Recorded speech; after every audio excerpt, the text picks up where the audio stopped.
आज आपण रत्नागिरीच्या आरेवारे बीचला भेट देणार आहोत।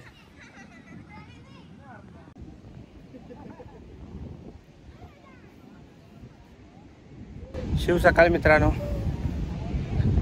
आज मी आरे बीचला आलो आहे। ते रत्नागिरीलाच आहे आणि इथे आपल्याला ही अशी झाडं बघायला भेटतात आणि समोरच झिप लाईन आहे।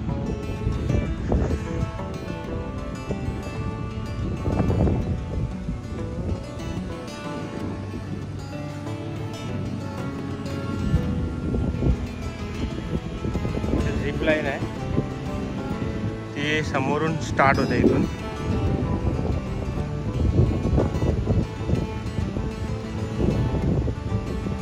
बरेच नंबर लागले तिथे। ही ॲक्टिव्हिटी असल्यामुळे इथे जास्त गर्दी आहे। जर तुम्हाला झिप लाईन बुक करायची असेल तर त्यांचे कॉन्टॅक्ट इथे दिलेले आहेत। आरेवारे बीच म्हणून फेमस आहे इथे। तिथे जी ॲक्टिव्हिटी आहे त्यांचे कॉन्टॅक्ट नंबर तुम्ही समोर बघू शकता।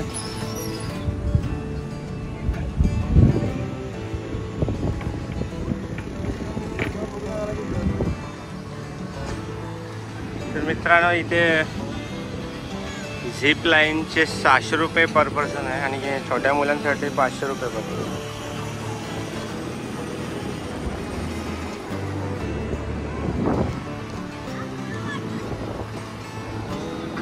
आणि हा आरे बीच पोहण्यासाठी चांगला मानला जातो।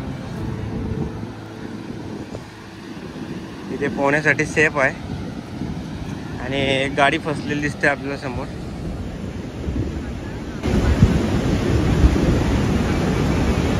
काढण्यासाठी इथे मशागत चालू आहे।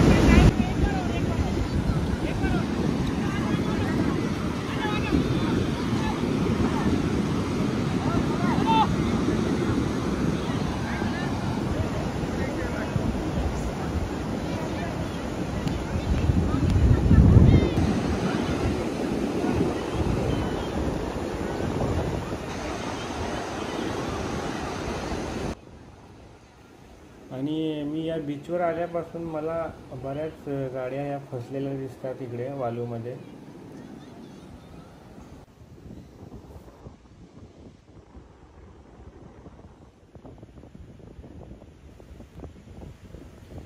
गणपतीपुलेवरून जाताना किंवा रत्नागिरीवरून येताना तुम्हाला वाटेतच बरेच समुद्रकिनारे लागतील, पण त्याच्यातला फेमस म्हणून आरेवारे बीच आहे। सगळे आरेवारे बीच बोलतात, पण आरे आणि वारे हे दोन्ही वेगवेगळे बीच आहेत। हा बीच गणपतीपुळेपासून 10 किलोमीटर आहे आणि रत्नागिरीपासून 15 किलोमीटर होईल। आणि तुम्ही गणपतीपुळेशी येणार असेल तर तुम्हाला आरे बीच लागेल आणि रत्नागिरीशी येत असाल तर तुम्हाला पहिला वारे बीच लागतो। त्या उंच झाडांच्या रांगेमध्ये संध्याकाळी बरेच कपल इथे या झाडाखाली असतात।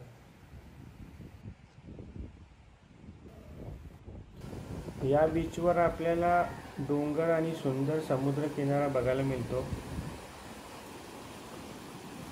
गणपतीपुळेकडून येणारे पर्यटक या समुद्र किनाऱ्यावर थांबूनच पुढे जातात।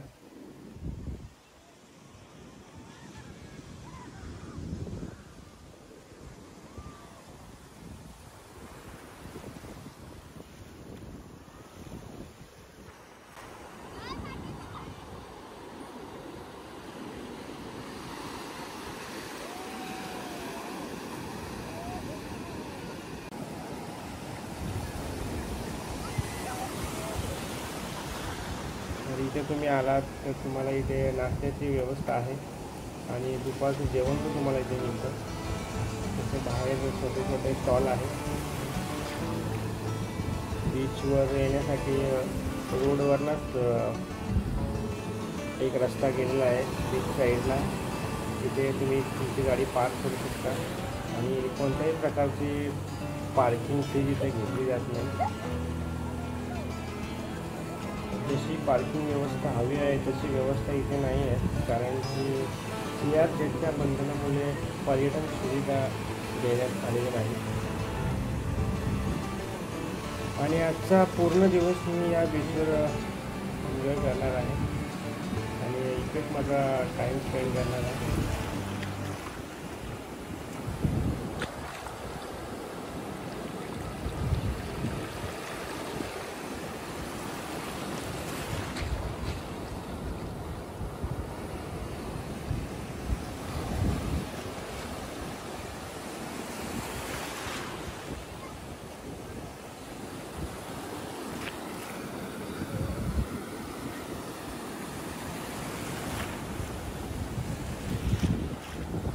तर मित्रांनो, व्हिडिओ आवडली असेल तर आपल्या व्हिडिओला लाईक करा, शेअर करा, सबस्क्राईब करा. तिथपर्यंत जय शिवराय, जय शंभूराज.